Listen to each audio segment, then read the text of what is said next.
pense sincèrement qu'une mise en image soignée sert la dignité des personnes que l'on filme. C'est leur faire honneur, c'est leur rendre hommage que de les filmer avec soin lorsqu'ils nous font confiance et qu'ils acceptent que notre caméra les suive.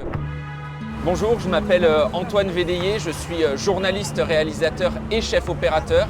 Et je vous parle depuis l'Inde où je suis installé et où je suis en train de tourner mon prochain Arte reportage. Ça parle d'une affaire de viol sur mineur et le récit en creux de sa famille pour essayer d'obtenir justice. Le point commun entre tous mes reportages, qu'ils soient réalisés dans des zones dangereuses ou non, c'est que j'essaie de montrer des invisibles ou en tout cas de donner la parole à des personnes que l'on entend peu ou que l'on n'entend plus. Et cela passe par une mise en image soignée.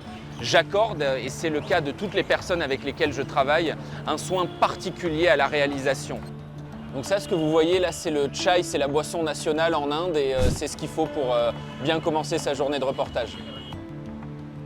L'héritage d'Albert Londres, pour moi aujourd'hui, c'est d'abord de tout faire pour aller dans des endroits où les journalistes ne sont pas les bienvenus, quitte à entrer clandestinement dans un pays comme j'ai eu à le faire récemment par 2 fois pour me rendre en Birmanie pour Arte Reportage où je suis allé documenter la guerre civile qui se déroule à huis clos dans le pays depuis un peu plus de 4 ans.